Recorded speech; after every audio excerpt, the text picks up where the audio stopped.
we've become numb to the possibility of anything surprising us, amazing us, or astounding us. Somehow the world seems very small, and we seem very vulnerable, and yet we're encased in a very hard shell.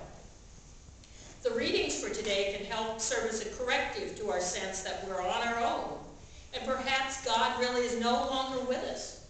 That's why I love the story of Elijah and Elisha, or Elisha. We picture the chariot of fire and Elijah being taken up to heaven and think perhaps that's the whole point of the story, or at least that's what we remember. But if you listen very closely to what's being said in today's readings, it's really about Elisha. Time and time again, Elisha was discouraged from following Elijah. He was discouraged by the prophets, and even discouraged by Elijah himself. But he persisted, and he followed Elijah to what was in essence an unknown place on the far side of the Jordan. Nobody went with them. And there he received the mantle of Elijah and the spirit of Elijah. When he came back, Elisha was not the same person. No one can have a sighting of God, which is called a theophany, and ever be the same person again. Well, this past week I went to get the oil changed in my car. And I was sitting in the dealership waiting, and they had a television going. And there on the television was this hairstylist talking to these hostesses, describing 3 women to whom he'd given a hair makeover. For each one, there was a picture of the woman before and a little brief narrative of why she'd like a different hairstyle and how it was going to make her life so much better. And then, after it was all done, the woman walked out on stage to the oohs, ahs, and applause of the audience. In other words, the woman was transfigured. And I doubt if anybody but me sitting there in the dealership thought of this as a theological moment. But literally, this transfiguration means to change outwardly, the outward appearance.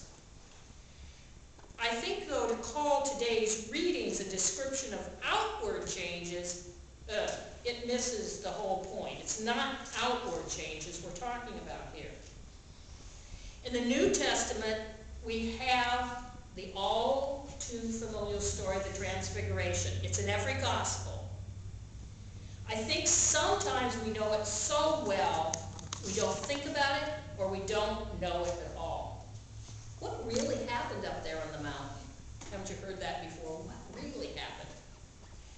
In Mark's gospel, he's pointing to the resurrection. All of Mark's gospel is one long finger pointing towards the resurrection, and the showing that terrified everybody that was up there. Although it says Peter was speechless, he manages to say something, but something really not very bright. Jesus himself, when they came down, told them to say nothing about what they had seen until he had risen from the dead. Literally, they heard the voice of God. Now, I've heard it said that when one encounters God, you'll never be the same again. I really think that has to be true. At some point, I think we all go to the mountaintop. Or at least I hope we all go to the mountaintop. I don't mean literally to the mountaintop. There are lots of metaphorical mountaintops. Some of us are going to find our mountaintop experience, our theophany, our showing of God, in what may seem to have been a very small event in our lives, or sometimes down in the deepest and the darkest of the valleys. And for others, it's going to come with extreme brightness and terror, just like in the Transfiguration. I think I actually had my mountaintop experience when I was 7 or 8 years of age.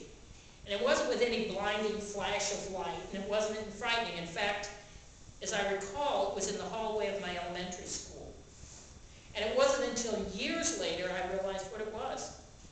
But that was my experience. And I literally heard the voice of God. I didn't see God, but I heard the voice of God. And it's ended up dictating a lot of what my life has been about. Sometimes not for good, but sometimes it seems for worse, and sometimes for better. But no vision of God leaves you untouched. I have no idea what I would have done on the mountaintop with Peter and James and John. It's sort of fun, though. Try to put yourself up there. You know, we could say, well, if I'd been there, well, you know, we can always Monday morning quarterback. I have no idea what I would have done if I'd been with Elisha. All I know is what my own mountaintop experience meant to me. I think we all need to be looking for that mountaintop experience. And I think we all have had or will have had one. Maybe we didn't even realize it. The fact that we come together as a worshiping community says something about our experience of finding God. As Anglicans, we come together to celebrate the Eucharist and experience the mystery of Christ.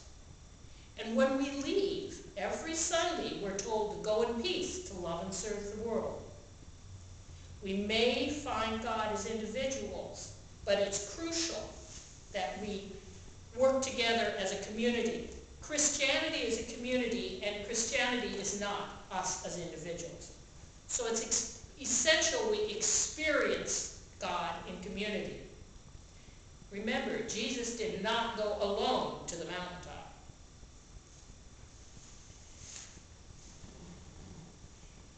It was Jesus who was transfigured, but ultimately it was the apostles that were with him who were transformed. They were changed from the inside out.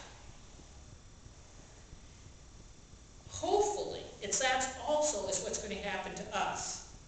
Not a makeover, but a truly profound transformation. So if we can overcome our utter terror and fear that surely must come with such a sighting, then we can realize God's reassurance to us. What is it we're being told here? I think we're being told first, God is with us. And God is with us in the Jesus we know. Secondly, with the Transfiguration, we're given a foretaste of the resurrection. Lent's just around the corner. And it's clearly deliberate. This is no accident that we celebrate Transfiguration Sunday now, right before Lent. Because as we go into that most solemn of seasons, we are reminded of the light of Christ